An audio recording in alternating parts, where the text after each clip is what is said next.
Cette vidéo s'adresse à tous ceux qui se sont vus rejeter leur publicité sur Facebook Ads, donc normalement tout le monde parce que ça arrive à tout le monde à un moment donné, même si vous avez entre guillemets pas fait exprès. Il y a deux manières de se voir rejeter sa publicité. Donc déjà ce qu'il faut savoir c'est que Facebook très rarement va aller rejeter ou approuver des publicités de manière manuelle. Ils ont des équipes pour ça bien sûr, mais la plupart du temps ça se fait algorithmiquement. Donc ils ont deux manières de juger la qualité, la pertinence d'une publicité. Ils vont regarder l'image, mais ça, vous comprenez bien qu'ils sont technologiquement moins avancés que sur le reste pour se prononcer, mais ils vont regarder l'image et ils vont regarder évidemment le contenu de la publicité en tant que tel, donc le statut, la headline, la description et évidemment ce qui se passe derrière sur la landing page. Ils vont aussi mesurer le niveau de qualité de la landing page. C'est sûr qu'une landing page qui est vide ou alors qui est trompeuse par rapport à ce qui se passe sur la publicité, donc s'il y a un trop gros écart en termes de sémantique, j'ai envie de dire, là ça peut créer un mauvais signal qui fait que votre pub va être rejetée.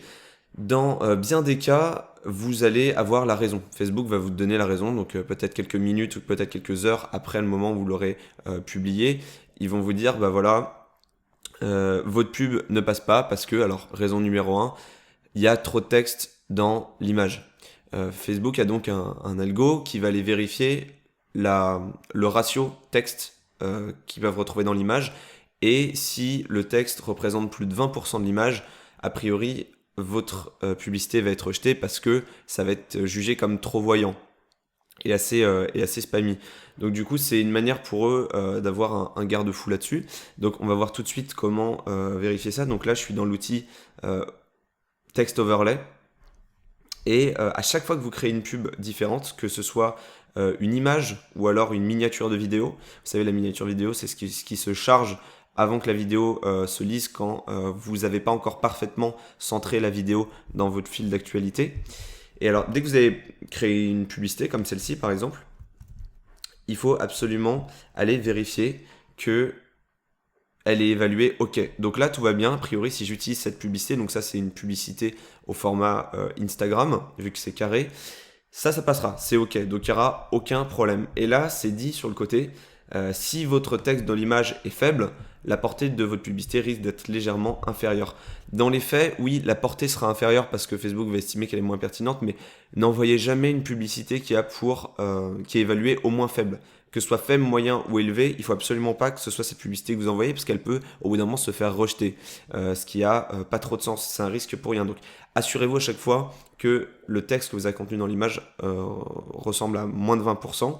Et pour ça, allez faire vos ajustements en mode test and learn. Allez voir si le text overlay, cet outil-là, vous la rejette. Et si oui, alors réduisez le texte. Évidemment, vous aurez compris la logique. Donc le lien est dans la description et tous les liens d'ailleurs que je vais mentionner dans cette vidéo le sont aussi. Donc ça, c'est pour l'image. Ils peuvent pas faire grand-chose. Ils peuvent pas vraiment comprendre ce qu'il y a dans l'image, sauf évidemment tout ce qui est nudité et autres. Ça, ils sont assez forts. Mais sinon, voilà, ils regardent surtout le texte. Ensuite, si votre publicité s'est fait rejeter, et là souvent dans l'erreur, ils sont assez moins clairs sur ce qui s'est passé, ça peut être dû à la catégorie, la thématique dans laquelle vous êtes, et donc les termes utilisés, que ce soit dans la pub ou dans la landing page. Donc pour ça, Facebook a des règles, ça pareil, je vous mets le lien dans la description. Et qu'est-ce qu'on y apprend? On y apprend que, évidemment, voilà, Facebook va regarder ce qui se passe sur la pub et va regarder ce qui se passe sur la landing page, ça c'est ce que je vous disais. Et puis ils vont nous parler aussi de contenu interdit. Donc évidemment, on se doute bien que tout ce qui est lié à la drogue, aux armes, etc., c'est contenu pour adultes, c'est interdit, ça nous semble évident, mais ils le rappellent à cet endroit-là. Et puis après, ils vont parler alors voilà, pareil, marketing multiniveau, ça aussi c'est interdit. Documents contrefaits évidemment, enfin tout ça, vous irez lire de votre côté ce qui est interdit. Et bien voilà, il y a aussi des contenus restreints. Alors ça c'est assez spécifique. Par exemple, si vous êtes dans les services de rencontre, il y a un formulaire, il faut vous faire approuver en tant que marque pour vérifier que vous êtes bien dans un service de rencontre qui n'est pas non éthique. Puis après, voilà, il va y avoir les loteries, les pharmacies en ligne, ça aussi c'est spécifique.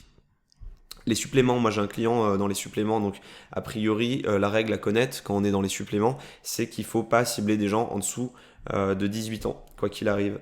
Donc voilà, pareil pour les services financiers, etc. Donc les services de prêt étudiant, ça aussi c'est encore spécifique. Il faut faire gaffe à ce qu'ils soient bien majeurs, parce qu'évidemment sur Facebook Ads, en fait vous pouvez cibler dès 13 ans, parce que 13 ans je crois que c'est l'âge minimal pour être sur Facebook. Donc voilà, il y a des petites règles spécifiques à connaître. Et ce qu'il faut savoir aussi, c'est que dans certains cas, vous allez vous voir rejeter votre publicité, vous aurez un petit bouton faire valider, faire appel à une sorte de commission. Et là, effectivement, il y a des gens, des humains qui vont aller valider manuellement votre publicité s'ils estiment que l'algorithme a été un peu trop violent sur son jugement. Donc voilà, vous avez un formulaire pour faire appel ici. Donc ça aussi, ça peut vous être utile et y répondre assez vite. Moi, la fois où j'ai dû l'utiliser, en 10 minutes, ma publicité a été approuvée. Alors que ça faisait 3 fois que j'essayais de la resoumettre algorithmiquement et ça passait pas. Ensuite, dernière chose, donc là, ça a fait pas mal de bruit dans la communauté.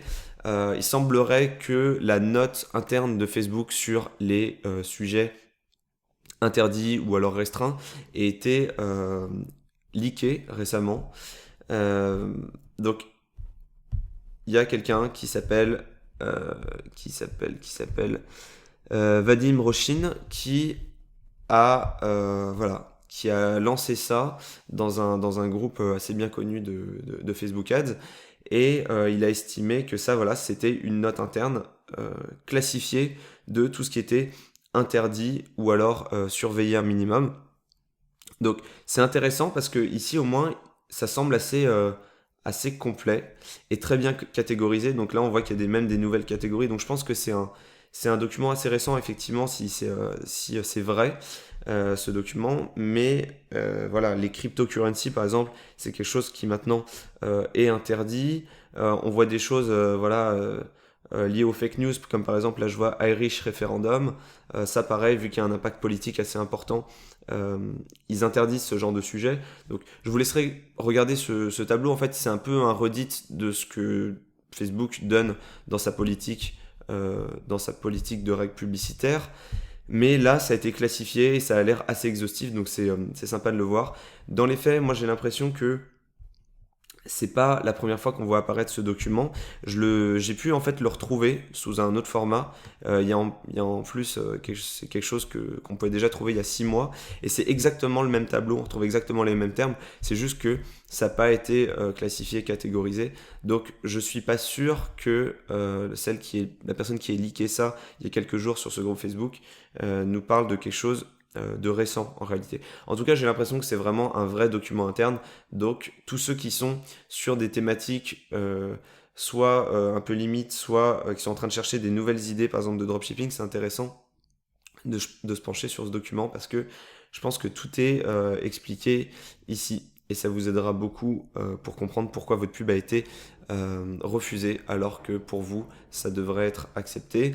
Donc, si vous connaissez quelqu'un qui fait par exemple du dropshipping ou alors qui est dans le secteur de la rencontre ou alors du prêt, des services financiers, envoyez-lui cette vidéo pour qu'il puisse accéder à tous les liens que j'ai listés dans cette vidéo. Tout est dans la description et puis moi je vous dis à la prochaine.